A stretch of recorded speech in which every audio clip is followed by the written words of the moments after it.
अस्सलामुअलैकुम प्यारे दोस्तों, मेरा नाम है जाहिद। आप देख रहे हैं ए अजीज़ टेक्निकल चैनल। उम्मीद करता हूँ आप सब खैरियत से होंगे।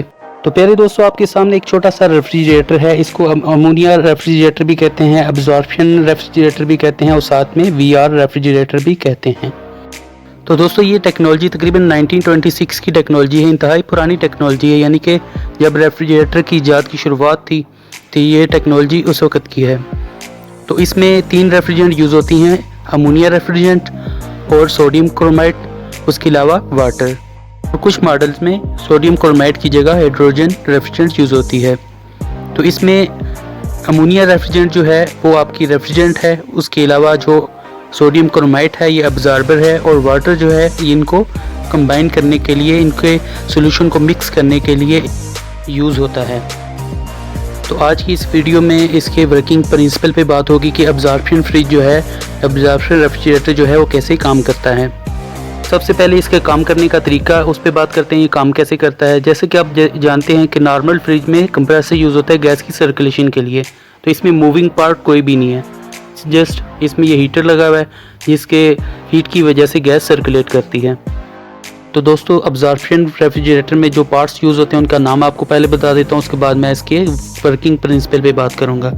ये इसका जनरेटर है जिसको हीटर भी कहते हैं, ये इसका अब्जॉर्बर है, ये कंडेंसर है और अंदर की तरफ इसका एवेपोरेटर लगा हुआ है। तो दोस्तों, अमोनिया और सोडियम क्रोमाइड और वाटर का जो मिक्सर है वो अब्जॉर्बर और अब्जॉर्बर टैंक में जमा रहता है।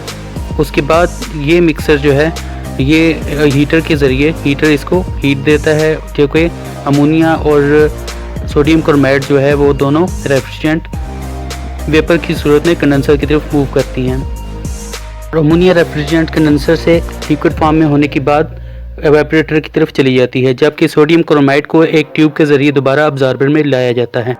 जबकि अमोनिया गैस से एवेपोरेटर के अंदर थ्रॉटलिंग का अमल होता है और वहाँ पर जो हीट होती है वो अब्जॉर्ब करने के बाद वेपर फॉर्म में दोबारा आ जाती है और इस ट्यूब के ज़रिए अब्जॉर्बर में वापस आती है। और यहाँ पे सोडियम क्रोमाइड उस ट्यूब के ज़रिए पहले मौजूद होता है, वो वहाँ पे इस ट्यूबिंग की मदद से वो दोबारा से आपस में मिल जाते हैं और मिक्सचर दोबारा से तैयार हो जाता है। और इस अब्जॉर्बर टैंक में जो पानी मौजूद होता है वो इस ट्यूब के ज़रिए दोबारा अब्जॉर्बर में जाता है और बाकी जो मिकदार में सोडियम क्रोमाइड और अमोनिया अब्जॉर्बर ट्यूब में रह जाती है उसको वो वापस अब्जॉर्बर टैंक में लेके आता है और दोबारा यहाँ पे अच्छा और मजबूत सॉल्यूशन तैयार होता है। तो जो अब्जॉर्बर की ये जिगजैग ट्यूबें हैं, ना सिर्फ अमोनिया रेफ्रिजरेंट और सोडियम क्रोमाइड अब्जॉर्बर को आपस में मिक्स करने का काम करती हैं, बल्कि हीट एक्सचेंज का भी काम करती हैं। अच्छे से अमोनिया और सोडियम क्रोमाइड आपस में मिक्स होंगे उतना अच्छा स्ट्रॉन्ग सॉल्यूशन तैयार होगा और ये सॉल्यूशन इस अब्जॉर्बर टैंक में जमा होता है और इस टैंक के ज़रिए दोबारा से हीटर को जाता है और ये साइकिल ऐसे ही चलता रहता है। जो पिन जो आपको अब्जॉर्बर टैंक की नज़र आ रही है, इसी जगह से रेफ्रिजरेंट चार्ज होती है।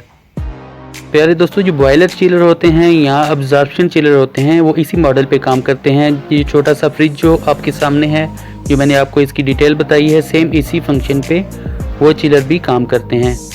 इसमें छोटा सा हीटर है तकरीबन 65 वाट का, तो 0.2 एम्पेयर लेता है ये।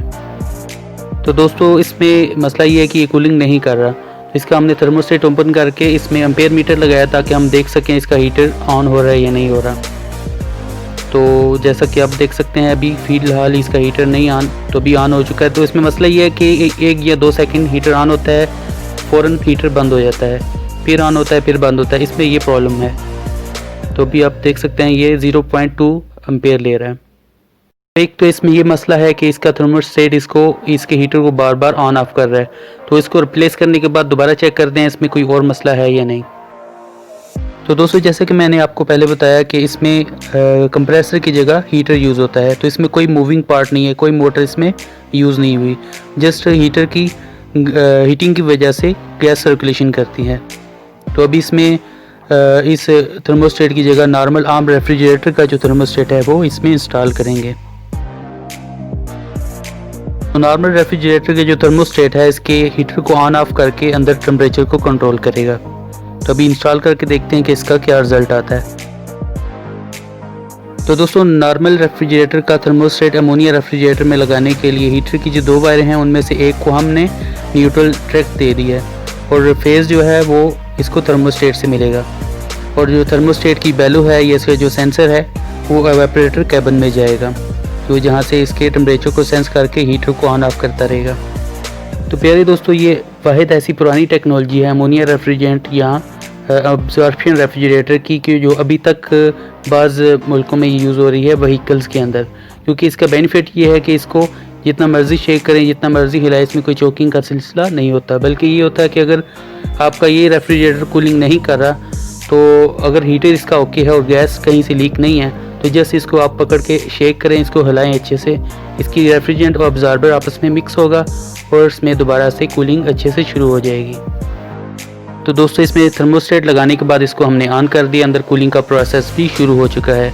कंप्रेशन सिस्टम के मुकाबले जो अब्जॉर्प्शन सिस्टम है, इसमें कूलिंग का प्रोसेस थोड़ा स्लो होता है, लेकिन जब साइकिल कंप्लीट हो जाता है तो ये इसकी कूलिंग नॉर्मल हो जाती है। तो इसका थर्मोस्टेट भी अंदर फिक्स कर दिया है। तो दोस्तों, अगर अभी तक चैनल आपने सब्सक्राइब नहीं किया तो काइंडली चैनल को सब्सक्राइब करें। दुआओं में याद रखिएगा। अल्लाह हाफिज़।